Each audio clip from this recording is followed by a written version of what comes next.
अस्सलाम वालेकुम dear student, आज हम बात करेंगे होम्योस्टेसिस की। होम्योस्टेसिस को जानने से पहले ये जानना ज़रूरी है एक्सटर्नल इन्वायरमेंट और कंडीशन में very with time. External environment होता है या ऐसी हालात, ऐसी कंडीशन जहाँ पे कोई ऑर्गेनिज़म रहता है वो हमेशा वेरी करते रहते हैं, वो हमेशा सेम नहीं रहते।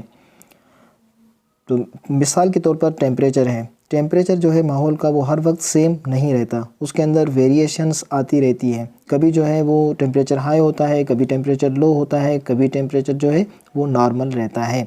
इसी तरीके से एसिडिटी है, एसिडिटी भी हर वक्त जो है सेम नहीं रहती।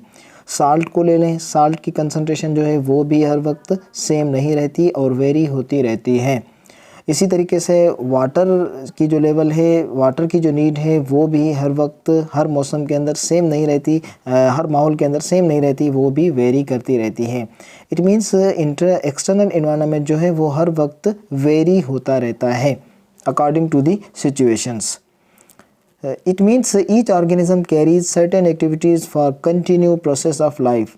जितने भी ऑर्गेनिज़म हैं उनको लाइफ के प्रोसेसेस को चलने के लिए कुछ एक्टिविटीज़ करना ज़रूरी होती है। मिसाल के तौर पर न्यूट्रिशन है, न्यूट्रिशन एक अहम पहलू है ज़िंदा रहने के लिए। सभी ऑर्गेनिज़म जो है वो न्यूट्रिशन के प्रोसेस से गुज़रते हैं।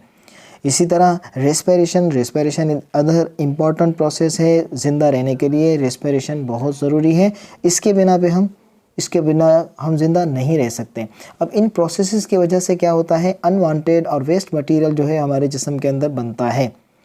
अब उन वेस्ट मटेरियल का हमारे जिस्म से रिमूव होना, खारिज होना बहुत ही ज़रूरी होता है। ऐसे प्रोसेसेस से जो चीज़ें बनती हैं वो अनवांटेड चीज़ें जिस्म से खारिज होती है। It means in order to live organism have to maintain steady internal environment. इसका मतलब हुआ ऑर्गेनिज़म्स को अपना इंटरनल इन्वायरमेंट है उनको मेंटेन रखना बहुत ज़रूरी होता है।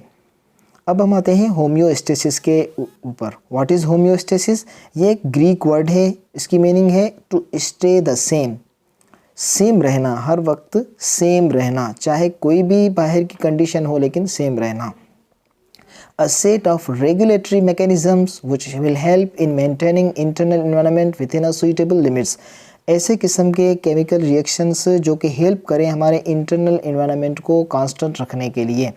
हमारे जो इंटरनल इन्वायरमेंट के अंदर बहुत सारे केमिकल रिएक्शंस होते हैं, वो मेंटेन करते हैं हमारे जिस्म को, उसको कहा जाता है होम्योस्टेसिस।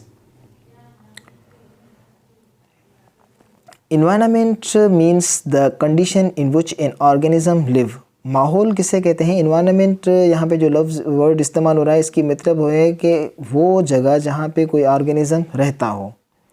मिसाल के तौर पर pond water inhabited by the amoeba and parameciums. तो पॉन्ड वाटर जो है उसके अंदर रहते हैं एमेबा और पैरामीशियम।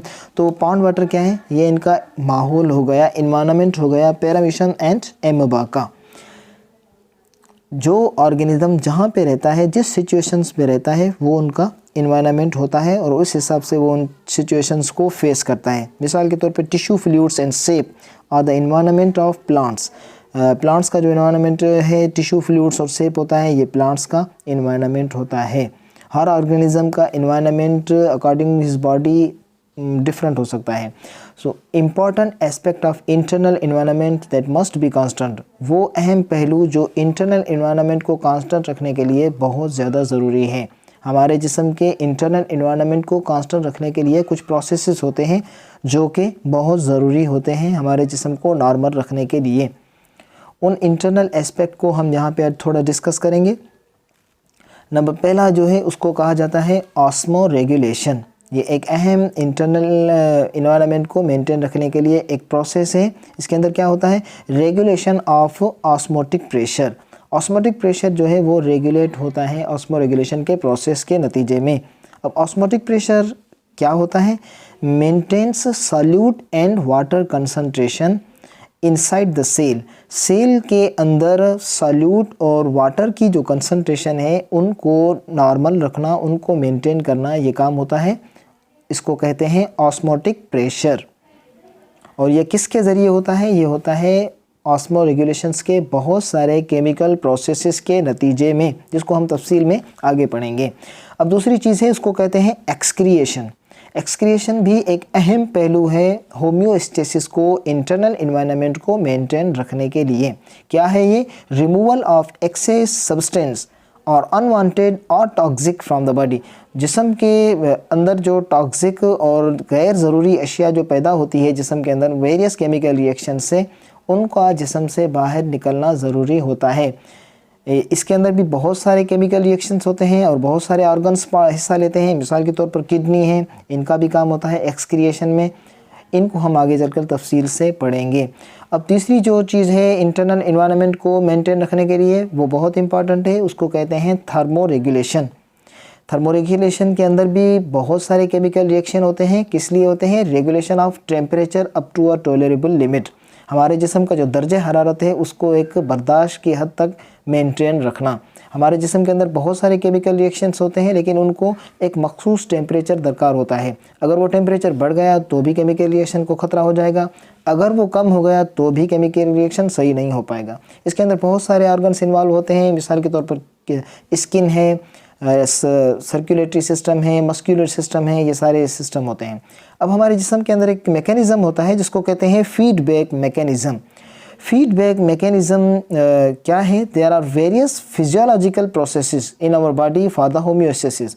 होम्योस्टेसिस को मेंटेन रखने के लिए हमारे जिस्म के अंदर बहुत सारे फिजियोलॉजिकल प्रोसेसेस चलते रहते हैं। Homeostasis requires check and balance mechanism that is known as feedback. हमारे जो होम्योस्टेसिस है उसको कांस्टेंट रखने के लिए चेक एंड बैलेंस का सिस्टम एक दरकार होता है। उस चेक एंड बैलेंस को कहा जाता है फीडबैक मैकेनिज़्म।